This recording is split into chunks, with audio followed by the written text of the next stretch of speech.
నమస్కారం. Assessing authority చేసిన ఒక చిన్న పొరపాటు, అడ్judicating అథారిటీ చేసిన ఒక చిన్న పొరపాటు డీలర్కి ఎలా కలిసి వచ్చింది అనేది ఈ వీడియోలో మీతో share చేయదలుచుకున్నాను.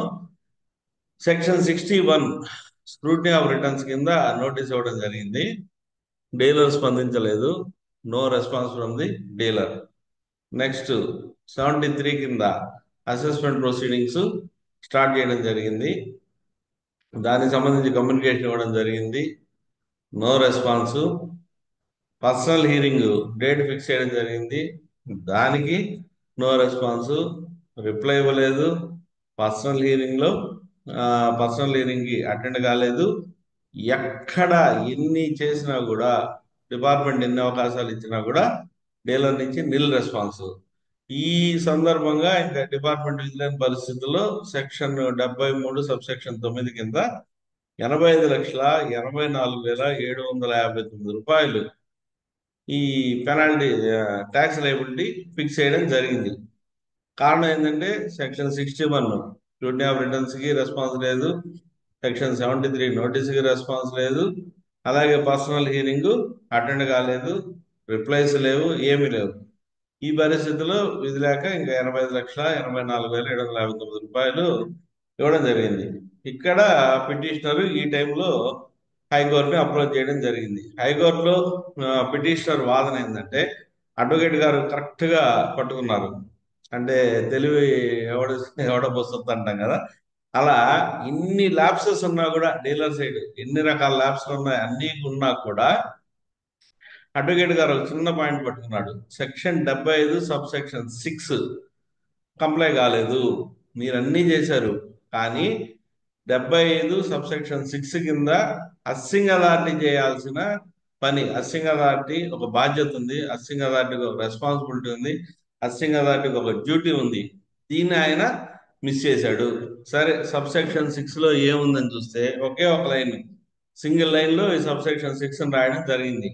The proper officer in his order, అతని ఆర్డర్లో shell set out the relevant facts and the basis of his decision. ఈ డిమాండ్ వేయడానికి అతనికి ఉన్న ఫ్యాక్ట్స్ ఆఫ్ ది కేసు ఏంది, రెలవెంట్ ఫ్యాక్ట్స్ ఏంది, బేసిస్ ఏంది, ఏ విధంగా ఇతను దీన్ని కన్క్లూడ్ చేస్తున్నాడు. సో ఈ రెలవెంట్ ఫ్యాక్ట్స్ కానివ్వండి, దానికి సంబంధించిన బేసిస్ కానివ్వండి, ప్రాపర్ ఆఫీసర్ ఖచ్చితంగా ఒక రీజనింగ్ ఆర్డర్ లాగా రాయాలి.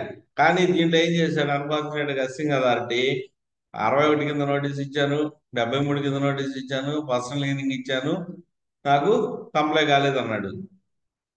ఒప్పుకోలేదు, కోర్టు వారు ఒప్పుకోలే. చీఫ్ జస్టిస్ బెంచ్ కిందే దీనికి సంబంధించిన ఆర్గ్యుమెంట్లు జరిగాయి. అన్ని చేశారు, okay.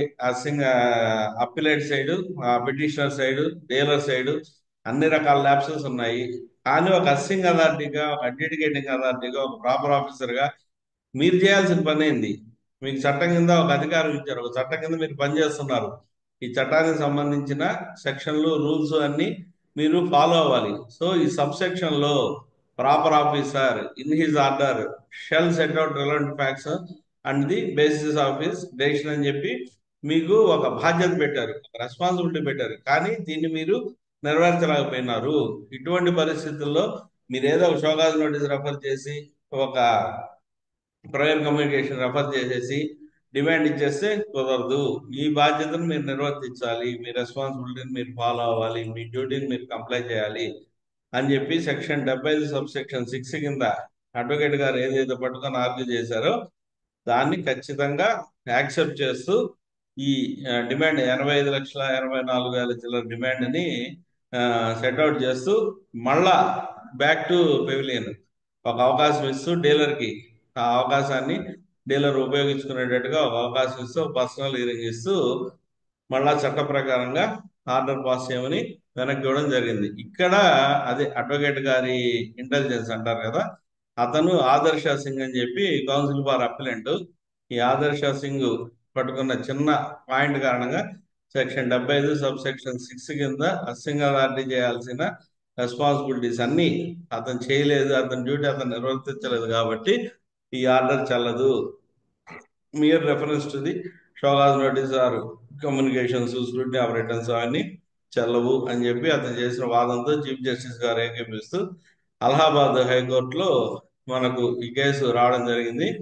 Harishankar transport versus commission of commercial tax Uttar Pradesh Lucknow tax scan website లో ఈ జడ్జిమెంట్ రావడం జరిగింది. చాలా ఇంట్రెస్టింగ్ జడ్జిమెంట్. మీరు కూడా చదవండి, అర్థం చేసుకోండి. మీకు ఎక్కడైనా ఇటువంటి సిచ్యువేషన్ వస్తే ఖచ్చితంగా ఈ సందర్భాన్ని జడ్జిమెంట్ మీరు వాడుకునే అవకాశం ఉంది.